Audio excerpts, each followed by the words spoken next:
청취자 여러분 안녕하세요. 오늘 여러분과 함께 좀 깊이 살펴볼 자료가 있는데요. 바로 대순사상 순환적 경제관의 가치에서 발췌한 내용입니다. 이게 현대 경제가 겪는 여러 문제들, 예를 들면 동기상실이라든가 이념 갈등 같은 것들이요. 이런 문제들을 순환이라는 좀 독특한 관점에서 풀어보려는 시각을 담고 있거든요. 함께 탐구해 보겠습니다. 네, 안녕하세요. 이 자료가 참 흥미로운 게 대순사상의 핵심 원리들을 가지고 와서요. 이걸 경제 문제랑 직접 연결시키고 있다는 점이에요. 예를 들면 음양합덕은 경제동기 회복과 윤리 문제, 또 해원상생은 경제 이념 간의 갈등 해소, 이런 식으로요. 오늘은 특히 이 음양합독과 해원상생, 이 두 가지 개념을 중심으로 그 내용을 좀 집중적으로 파헤쳐보면 좋겠습니다. 좋습니다. 그럼 먼저 그 자료에서 딱 지적하는데 현대 경제가 너무 물질적인 욕망만 줬다 보니까 오히려 동력을 잃고 있다. 이런 얘기잖아요. 심지어 카지노 자본주의, 로또 자본주의 이런 표현까지 쓰면서 비판하더라고요. 근데 여기에 대한 대안으로 음양합덕을 제시하는데 그 전경 구절이 있었죠. 사물의 근본과 끝, 먼저 할 것과 나중 할 것을 알면 도에 가깝다. 이게 핵심인 것 같아요. 네, 바로 그겁니다. 음양합독을 좀 쉽게 풀어서 설명하자면요. 재물, 그러니까 불의 기원보다는 윤리, 즉 물의 기원을 먼저 세워야 한다는 거예요. 이게 이제 주역의 지천태괴 원리랑 통하는데요. 그러니까 눈에 보이는 이익, 그 결과보다는 그 근본이 되는 윤리적 토대를 먼저 탄탄하게 다져야 한다는 거죠. 그래야 전체 경제의 순환이 제대로 이루어지고 건강한 동기도 회복된다는 관점입니다. 단순히 그냥 착하게 살자 이런 도덕적인 구호가 아니군요. 그렇죠. 그게 아니라 윤리적인 기반 위에서 다른 사람을 잘되게 하는 행동 있잖아요.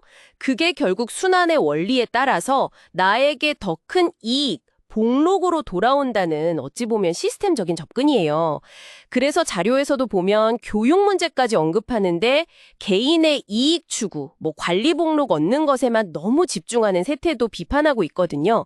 근본이 잘못됐다는 거죠. 그렇군요. 윤리를 바로 세우는 것이 단순히 개인의 양심 문제가 아니라 경제 시스템 전체의 원활한 순환과 직결된다. 남을 잘되게 하는 것이 곧 나에게 이익으로 돌아온다. 굉장히 흥미로운 발상인데요. 자, 그럼 윤리로 동기를 회복했다면 그 다음 문제, 이념 갈등은 어떻게 풀어갈까요? 여기서 이제 해원상생이라는 개념이 나오잖아요. 근데 이게 또 독특한 게 보통 생각하는 다수결이나 효율성 이런 거랑 좀 다르게 소수의 원한을 먼저 풀어야 한다. 이 점을 강조하는 것 같아요. 맞습니다. 해원상생, 이 말 자체에 순서가 중요하게 담겨 있어요. 상생, 즉 모두가 함께 잘 살기 위해서는 반드시 먼저 해원, 억울하게 맺힌 원한을 푸는 과정이 있어야 한다는 겁니다. 왜냐하면 단 한 사람이라도 깊은 원한을 품게 되면 그 기운이 천지, 그러니까 시스템 전체의 조화로운 기운순환을 막아버린다고 보는 거거든요. 와, 한 사람의 원한이 전체 시스템을 막는다. 네. 상당히 강력한 관점이죠. 그러니까 다수를 위해서 소수가 희생되는 구조는 단기적으로는 효율적으로 보일지 몰라도 장기적으로는 결국 그 시스템 전체의 순환을 막고 왜곡시킨다는 통찰이에요. 그래서 힘으로 그냥 억누르는 방식, 자료에서는 운폐해술이라고 표현했죠. 그런 방식이나 또는 명분만 그럴듯하게 내세우는 태도, 동학 사례도 언급되는데 이런 것들을 경계하는 겁니다. 그보다는 실질적인 조화, 특히 소외된 존재들에 대한 배려와 그들의 원한을 풀어주는 것을 더 중요하게 여기는 거죠. 인간이 하늘과 땅 사이에서 조화시키는 역할, 즉 중화를 해야 한다는 사상과도 연결되고요.